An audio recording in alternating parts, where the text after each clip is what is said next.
Back in the day, print was everything. You've heard the same story before from the elders. Our lolos and lolas, going only as young as parents and titos, who would lovingly share that comics were definitely the thing that kept them entertained instead of a mobile phone. In the way Filipino culture has always been an amalgamation of what came before us, comics pulled a lot of influences that made itself unique. On the other hand, comics is also able to stand out as its own thing. What most people don't realize is that comics isn't a thing of the past. It's still very much here. It's still a quiet hit, just as it always was.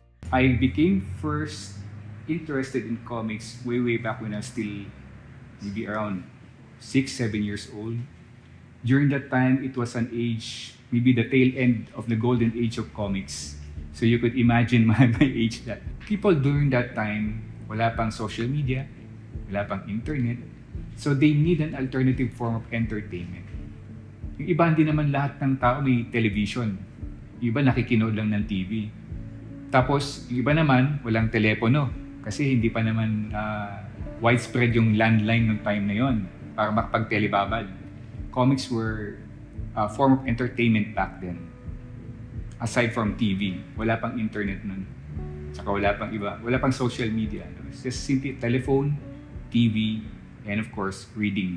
While the supposed golden age of Filipino comics can't be contained to one singular timeline, one criteria stands: its lifetime as a printed medium. So anong mga ginagawa ng tao during that time? It's either, for the term ngayon, marites, diba, nakipagchismisan, or they tend to go to reading.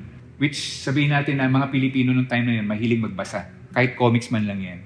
Studies have shown that Philippine comics in the 50s were able to contribute to high literacy rates. But it wasn't as if these comics were talking about academic level knowledge.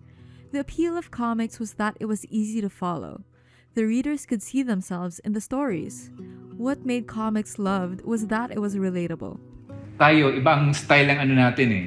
Storytelling, para tayong nanonood ng isang telenovela.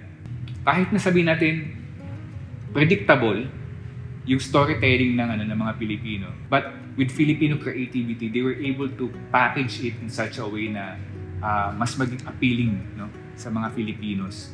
Kasi nakaka-relate sila. Kung ang halimbawa, they have struggles, they have problems, they turn into comics, read it, and then they feel relieved and inspired, no? One of the biggest misconceptions that newer generations of Filipinos think about comics is that they think the superheroes were the only popular ones. But Darna and Ang Panday weren't the only kinds of series that people tuned into. Comics was always initially known for its simpler stories, series like Pugad Baboy, Kenkoy, and Funny Comics being some of the most well-loved pieces at the time. It is all about the Filipino society.